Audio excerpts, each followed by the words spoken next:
తమ్ముడా, యవన చెల్లి, గడిచిన సంవత్సరం పోకిరి మాటలు నీ నోటున్నాయేమో.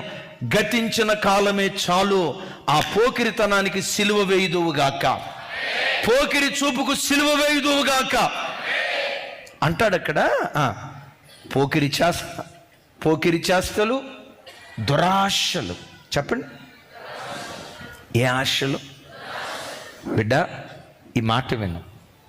నేను శిఖరం మీద కూర్చోబెట్టేదైనా, నేను పడగొట్టేదైనా నీ గుండెల్లో బయలుదేరే ఆశలే. విన్నారా?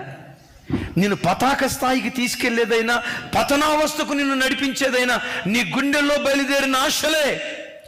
పవిత్రంగా బ్రతకాలనే ఆశ దానియేలు గుండెల్లో పుట్టింది. పతనావస్థ నుండి పతాక స్థాయికి వెళ్ళాడు. అపవిత్రంగా బ్రతకాలనే ఆశ సంసోనుకు పుట్టింది. పతాక స్థాయి నుండి పతనావస్థకి వెళ్ళిపోయాడు. నిన్ను బ్రతికించేది నీ ఆశే, నిన్ను చంపేది నీ ఆశే. జాగ్రత్త. తల్లులారా, తండ్రులారా, నిన్ను బ్రతికించేదైనా నిన్ను చంపేదైనా నీ ఆశే. ఎలాంటి ఆశలు నీ హృదయంలో పుడుతున్నాయి? దురాశలకు చోటిచ్చావా?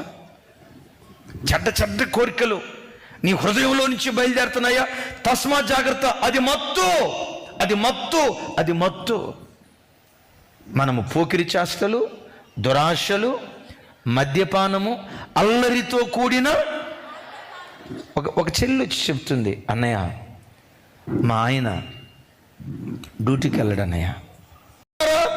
బిగ్ బాస్ షో అనే మత్తులో చిక్కుకున్నారా?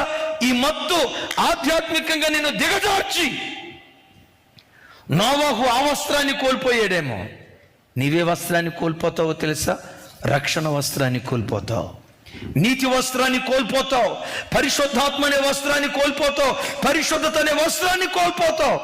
అందుకనే అపోస్తలుడైన పౌలు గారు అంటారు, మద్యముతో మీరు మత్తులై ఉండక, ఆ దుర్వ్యాపారంలో మీరు చిక్కుకోక, పోకిరి చేష్టలు, అల్లరితో కూడిన ఆటపాటలు, దురాశలు, తాగుబోతుల విందు, చేయదగని విగ్రహం, ఈ మత్తులో మీరు చిక్కుకోకుండా మీరు ఒక మత్తులోకి వెళ్ళాలి. ఏ మత్తులోకి వెళ్ళాలో తెలుసా? ఎల్లప్పుడూ ఆత్మవశులై ఉండండి అంటాడు. చప్పలు కొట్టు దేవునికి స్తోత్రాలు చెప్దాం.